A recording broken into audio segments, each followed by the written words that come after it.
جب کہ دنیا میں تشریف لائے،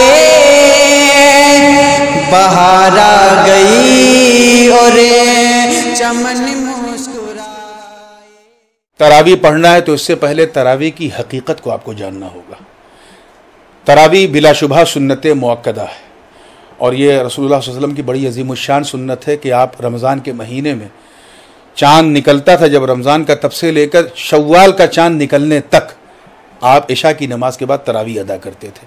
لیکن جماعت سے تراویح دور نبوی علیہ السلام میں نہیں ہوتی تھی۔ اس کے بعد صدیق اکبر کا زمانہ آیا خلافت کا، ان کے زمانے میں بھی تراویح جماعت کے ساتھ نہیں ہوتی تھی۔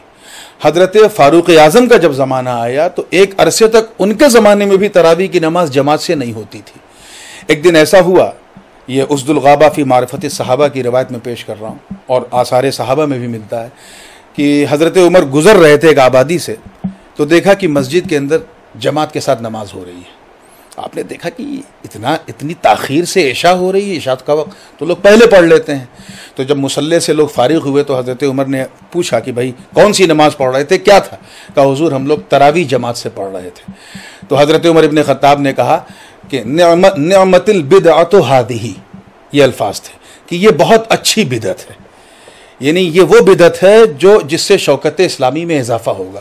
بس اسی دن سے تراویح کی نماز جماعت کے ساتھ اس پر اجماع ہو گیا امت کا۔ تو اب مسجد میں ہم اس لیے جاتے ہیں کیونکہ وہاں جماعت کا اہتمام ہے اور جماعت سے نماز پڑھنے کا ثواب زیادہ ہے۔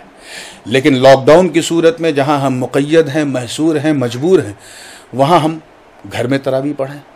اور یہ یاد رکھیے تراویح مردوں پر بھی ہے سنت، عورتوں پر بھی ہے۔ مسجد کی وجہ سے ہوتا کیا تھا، مرد تو پڑھتے تھے، عورتیں نہیں پڑھتی تھیں۔ اب مجھے امید ہے کہ اس لاک ڈاؤن کی صورت میں انشاءاللہ مرد عورت دونوں پڑھیں گے۔ گھر کے اوپر مطلب یہ سوال ہے میرا کہ گھر کے اندر بالکل پڑھ سکتے ہیں۔ آدمی حافظ قرآن تو ہے نہیں، کہ کس طریقے سے مطلب وہ اپنی اس کا طریقہ یہ ہے کہ اگر اسے 2 سورت یاد ہے، صرف 2 سورت یاد ہے، تو وہ تراویح کی 20 رکعت پڑھ سکتا ہے۔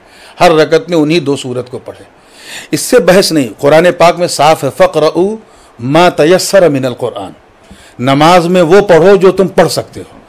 یہاں تک کہ حضور نے فرمایا کہ اگر کسی کو ایک ہی سورت یاد ہے تو دوسری رکعت میں اس سورت کو دوہرا بھی سکتا ہے، جیسے کسی کو صرف قل واللہ ہی یاد ہے تو کر سکتا ہے۔ جس طرح ہم مسجد میں جماعت کر سکتے ہیں، ہم اگر ہمارے گھر میں کوئی حافظ ہے اور 2-3 کم سے کم 2 مرد اگر ہیں اور نماز پڑھا سکتے ہیں تو گھر میں بھی ہم تراویح کی جماعت کر سکتے ہیں۔ جماعت کا مسئلہ نہیں ہے، یہاں مسئلہ ہمارے لیے مسجد ہے کہ ہم مسجد میں نہیں جا سکتے، تو جہاں جماعت میسر ہے وہاں جماعت سے پڑھیں، اور جہاں نہیں جماعت کر سکتے وہاں تنہا پڑھیں۔